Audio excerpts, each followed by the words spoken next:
Well, to that point, you mentioned Ghislaine Maxwell. She said today, I believe it was, that she'll exonerate Donald Trump if she gets clemency. That's Yeah. quid pro quo much. That's Nolan. Yeah, it's a good place to pick up where Mark left off, because I've been doing a deep dive in these files, and I think it seems like the White House strategy to You're me, the not whole in them, right? no, not yet. I'm Okay. looking for you, Mark. But it I'm seems not like even the I'm not even among those who looked at them so far yet. And I'm sorry, because I want to hear what Nolan has to say, but somebody told me this today, and I haven't looked to see if it's true. But someone told me today that Donald Trump is mentioned more times in the Epstein files than the name Harry Potter in the Harry Potter book series. More mentioned than God in the Bible. Yeah, that's I am that I am. I am Donald Trump. I am all that I am. Go ahead, Nolan. yeah, I think it's a dangerous game. I think the White House, as we all know, has wanted this story to go away, and Congress kept it alive.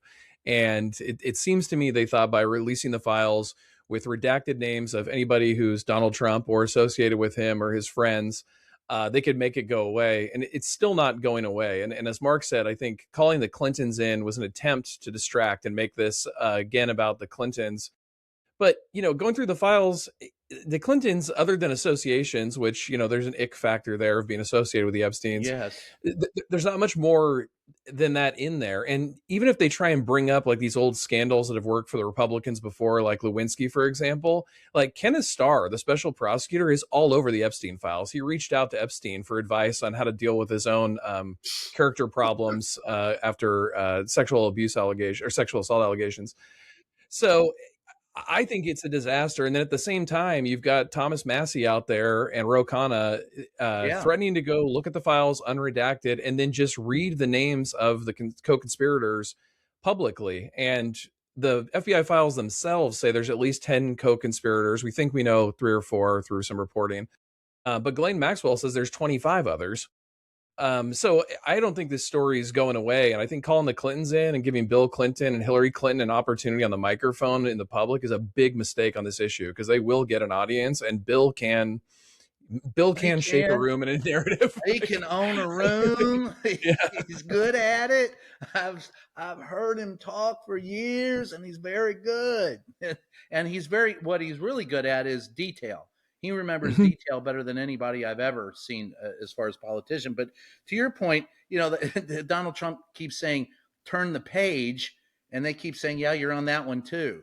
So it's not really working in his benefit to say turn the page on it. But maybe I get both of your thoughts on this talking point that I've heard numerous times this week, is that it really wasn't about the sexual conduct of the people that Epstein was involved with. It's the fact that there were notes taken, tapes taken, and all of this incriminating evidence was sold to the highest bidder. So it was more of an intelligence game, using young females and young women, young girls as bait.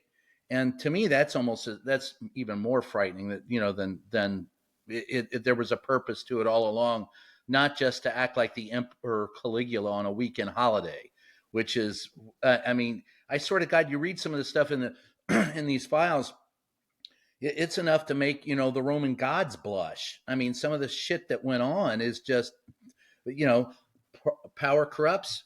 Absolute power corrupts absolutely. But your thoughts, both of you, I guess, and we'll start with you, Mark. On, do you think that there was an impetus behind this to incriminate and sell the information? That was the goal the entire time, or was just happenstance that it went that way?